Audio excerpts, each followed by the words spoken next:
Laws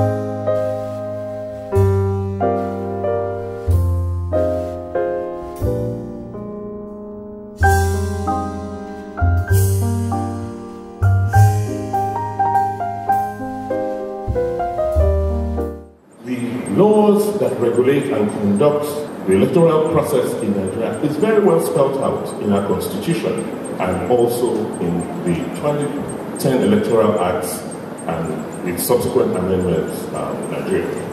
And as we are all aware, failure to comply with these relevant sections of the law attracts sanctions. We have been able to get away with different forms of electoral violence and insecurity. We've witnessed, politicians and their adherents practicing hate speech and conducting themselves in unbecoming manners. We have seen people destroy posters of opposing parties and candidates. We witnessed selling and buying of votes. We witness financial inducement at polling stations, rigging of elections, abuse of political power, alienation and marginalization of citizens and opposition, and on and on. These are all incidents that pose great threats to our democracy.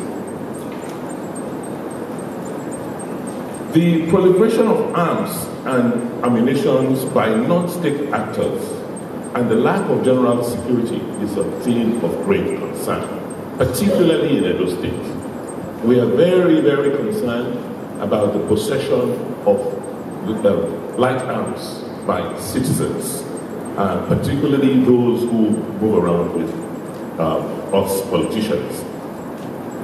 We do not believe that politics should be a zero-sum, which means that if somebody wins, the other loses. In the political process, we should all be winners. From past experience, the various political parties and their candidates and leaders have always regarded politics as a do-or-die affair, instead of as a platform for recruiting positive men and women for leadership and for service. You will agree that these threats affect the outcomes of the electoral processes in various ways. Principally, we have noticed that there is a direct correlation between violence during elections and voter apathy. In Edo, for instance, with the level of education, the general voter turnout ratio is one of the lowest. From the statistics we have, voter turnout ratio in Edo is, in most cases, is less than 35%, which means that only about a third of the people who register to vote actually come out to vote. And when you ask them, one of the reasons is that they fear for their personal safety. So the excuse is that, let me stay home where I'm safe rather than go out to that polling unit or polling booth where there might be a crisis and I may get hurt.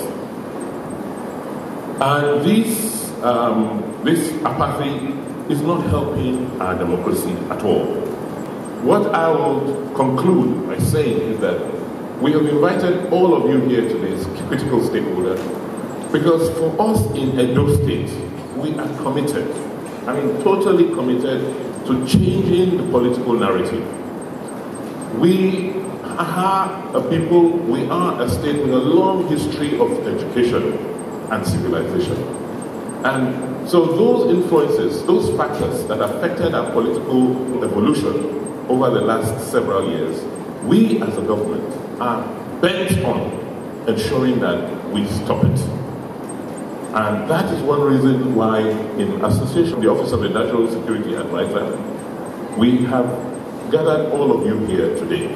I graduated the first batch of the 200 operatives in our new security architecture called Wabaizigel.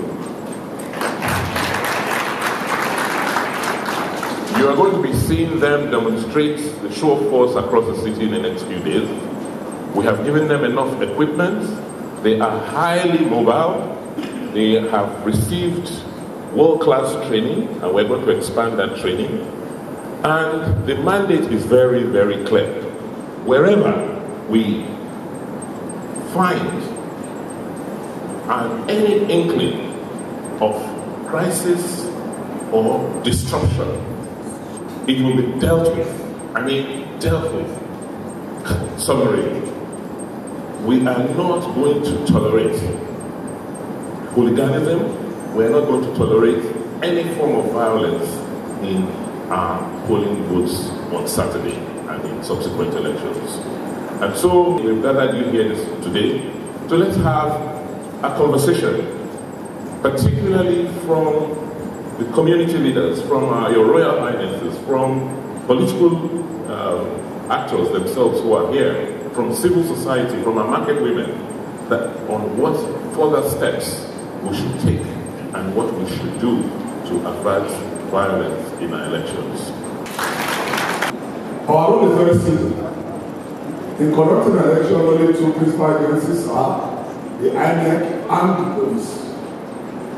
So, in my capacity as the chairperson of all other security agencies in the states, I want to reassure you, everybody, that the police and security agencies are well prepared to protect lives and property, all the electoral materials, as well as electoral officials, before, during, and after election, and by extension, all the electors.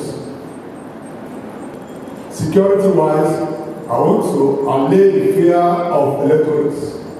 And what Excellency just said, that the number of people that voted are just about 1/3 of those who are registered, because they switch the game without fear for their life. Please be reassured that security will be watertight on Saturday and thereafter for the election.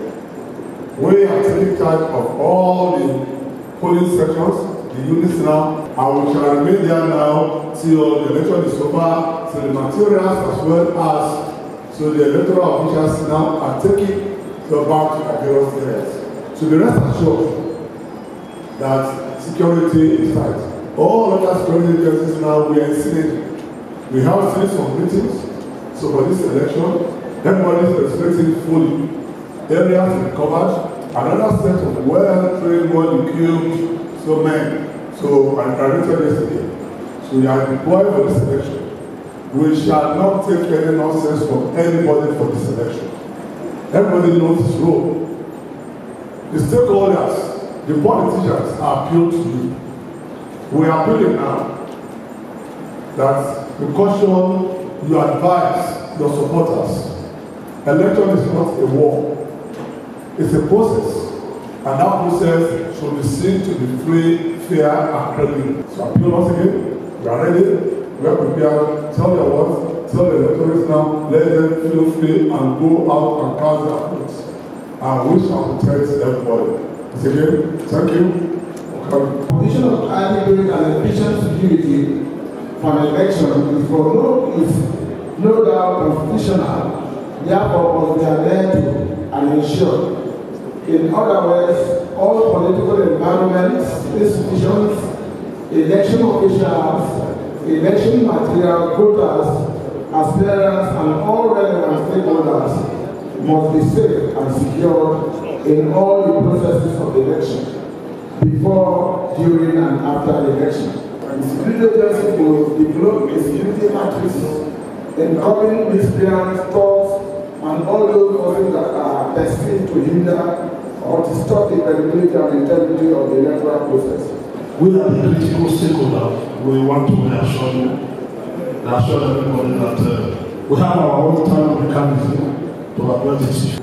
The security agency must also be neutral. Election is not a rocket science. It's just for we to put according to the rules. At the end of the day, we all remain together. Thank you and God bless.